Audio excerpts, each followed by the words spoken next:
मैं रोहित शर्मा और आप देख रहे हैं एबीएम टाइम्स।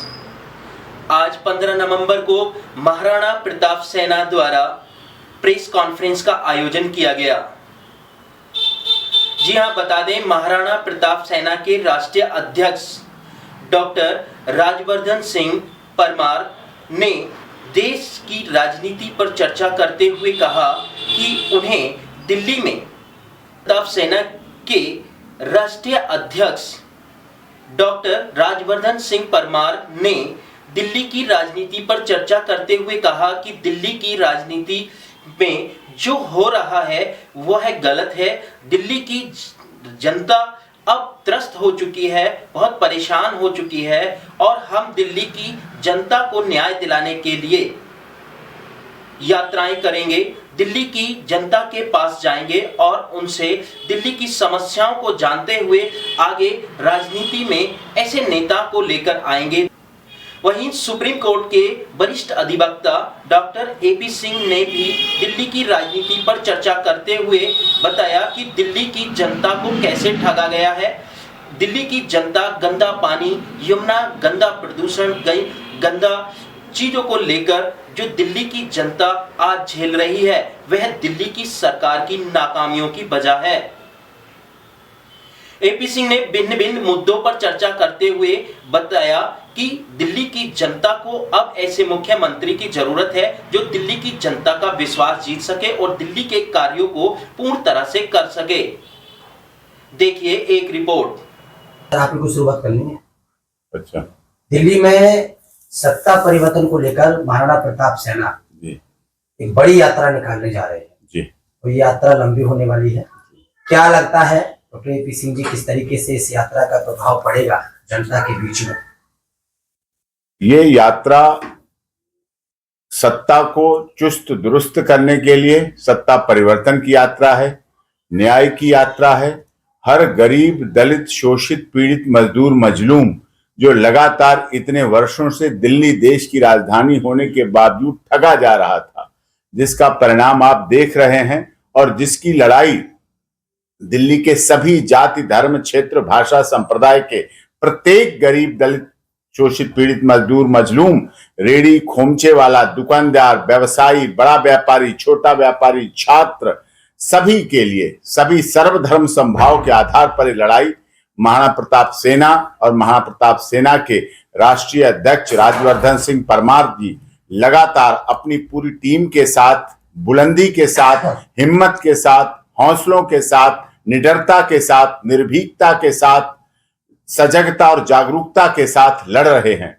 और अब इसीलिए इस बात की लड़ाई को जन जन तक पहुंचाने, गली गली तक पहुंचाने, हर घर घर पहुंचाने, डोर टू डोर पहुंचाने का कैंपेन महाराणा प्रताप सेना अपने लाखों जो उसके सदस्य हैं, पदाधिकारी हैं, कार्यकर्ता हैं, उनके तहत ये लड़ाई लड़ी जा रही है। और इस लड़ाई में एक सफलता का हमें आज बहुत खुशी हो रही है।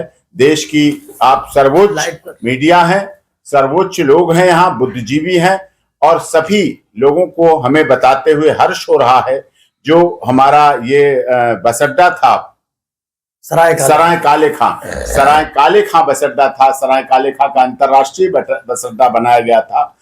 उसका नाम वर्षों से महाराणा प्रताप सेना मांग कर रही थी कि बिरसा मुंडा अंतरराज्यीय बस टर्मिनल बनाया जाए। उसकी मांग पूरी हो गई है और ये बिरसा मुंडा के नाम से जो यहाँ अंतरराज्यीय बस अड्डा का नामकरण किया जा रहा है सरकार द्वारा, उस सरकार का भी धन्यवाद। और ये हिस्सेदारी है सभी देश के लोगों की कि झारखंड, छत्तीसगढ़, मध्य प्रदेश, उत्तर प्रदेश, उत्तराखंड, हरियाणा, हिमाचल प्रदेश, जम्मू, जो महाराणा प्रताप सेना नारा देती है कि गुवाहाटी से चौपाटी, कन्याकुमारी से कश्मीर तक हमारा भारत एक है और हम एक हैं। और उस आधार पर बिरसा मुंडा के नाम पर जो अंतरराज्यीय बस टर्मिनल का किया गया है, इसके लिए भी हम सरकार का धन्यवाद करते हैं। हमारे वर्षों से पुरानी मांग थी। और फिरोज शाह रोड जो मार्ग है, फिरोज शाह रोड मार्ग है, उसका मार्ग का नाम भी बदलकर अब बिरसा मुंडा मार्ग होना चाहिए, क्योंकि फिरोज शाह का महत्व हमारे देश में कुछ नहीं है, सिर्फ आतताई, आतंकी और जिस तरह से उन्होंने कार्य किए वो सबको इतिहास में पता है।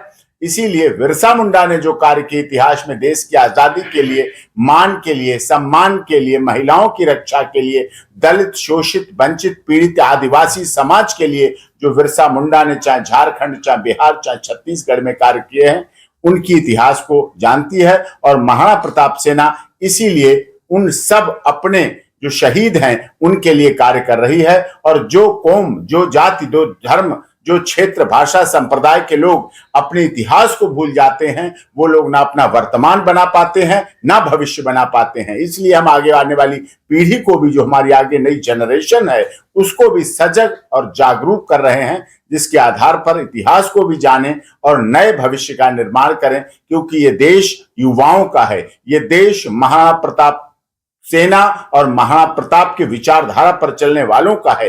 ये देश छत्रपति शिवाजी, पृथ्वीराज चौहान, रामप्रसाद बिस्मिल, रोशन सिंह, शहीद अशफाक उल्लाह खां का देश है। युवाओं का इतिहास देश जानता है। नेताजी सुभाष चंद्र बोस रहे, चंद्रशेखर आजाद रहे और सीता, सावित्री, गार्गी, अपाला, अनुसुईया का देश है। इसीलिए उनके पदचिन्हों पर हम चलें, जिससे देश का निर्माण हो और भविष्य का निर्माण हो। और इसीलिए महाराणा प्रताप सेना अपने राष्ट्रीय अध्यक्ष राज्यवर्धन सिंह परमार और अपने देश भर में फैले करोड़ों जो उनके महाराणा प्रताप सेना में विश्वास करते हैं, पदाधिकारी हैं, कार्यकर्ता हैं, दायित्ववान व्यक्ति हैं, उन सबको भी इसमें आगे आना चाहिए। और ये सब क्योंकि दिल्ली मिनी इंडिया है। दिल्ली को इतने वर्षों से ठगा गया, लगातार कहीं मुफ्त की रेवड़ी दे करके, कहीं कुछ कह के, झूठे वादे दे कर और अंत में निर्णय क्या हुआ? शराब आ गई, ठेके आ गए, ठेके खुल गए। इतने ठेके 78 साल स्वतंत्रता दिवस के बाद किसी सरकार ने नहीं खोले जितने यहां शराब परोसने का काम किया गया। इसका मतलब आप हमारे भविष्य को भी खराब कर रहे हैं, युवाओं को भी खराब कर रहे हैं, महिलाओं को भी शराब पहुंचा के घरों में उनको पिटने और मारने पीटने का काम किया जा रहा है। उनके सिलेंडर, उनकी ज्वेलरी बिकी शराब के चक्कर में, मुफ्त और इसके चक्कर में एक के साथ एक फ्री। और ये सब चीजें अब दिल्ली परेशान हो चुकी है। पिछले दिनों आपने देखा, चाहे महाराणा प्रताप सेना ने वो घटना को भी उठाया, राजेंद्र नगर में किस तरह से प्रवासी छात्रों के साथ दुर्व्यवहार किया गया। प्रवासी छात्र क्योंकि यहाँ के मतदाता नहीं थे, इसलिए उनको वहां कितनी भारी संख्या में तबाही हुई, मौत हुई राजेंद्र नगर में कोचिंग सेंटर के माध्यम से। और आपने कुछ दिन पहले मुखर्जी नगर में देखा किस तरह से छात्र ऊपर से कूदते हुए नजर आ रहे थे कोचिंग सेंटर के, किस तरह से राजेंद्र नगर में एक छात्र बारिश की में बिजली के खंभे से चिपक के मर गया। तो ऐसी अव्यवस्थाओं से दिल्ली तंग आ चुकी है। चुनाव आ गया तब दिल्ली की सरकार दिल्ली के गड्ढों को भरने की बात करती है, दिल्ली के गड्ढे सही करने की बात करती है। ये बड़ी दुखद बात है। दिल्ली की जनता भोली है, भाली है, समझदार है, लेकिन बेवकूफ बिल्कुल नहीं है। वो महाराणा प्रताप सेना के साथ कंधे से कंधा मिलाकर इस यात्रा में भाग लेने के लिए आदरणीय बड़े भाई और कानून के बहुत बड़े जानकार और ऐसे मुद्दों को हमेशा बेदागी से रखने वाले आदरणीय AP सिंह जी हमारे महाराणा प्रताप सेना के राष्ट्रीय प्रभारी भी हैं, हमारे बड़े भाई भी हैं। महाराणा प्रताप सेना आज 25 लाख लोगों का रजिस्टर्ड संगठन है। दिल्ली में सत्ता परिवर्तन इसलिए जरूरी है क्योंकि यहां पूरे देश और दुनिया के लोग निवास करते हैं। हम ना पॉल्यूशन की बात करेंगे, ना यमुना की बात करेंगे, हम शिक्षा, स्वास्थ्य और रोजगार की बात करेंगे। हमें ना भाजपा चाहिए, ना कांग्रेस चाहिए, ना आम आदमी पार्टी चाहिए। हमें यहाँ ऐसी सरकार चाहिए जो राम को मानने वाली हो।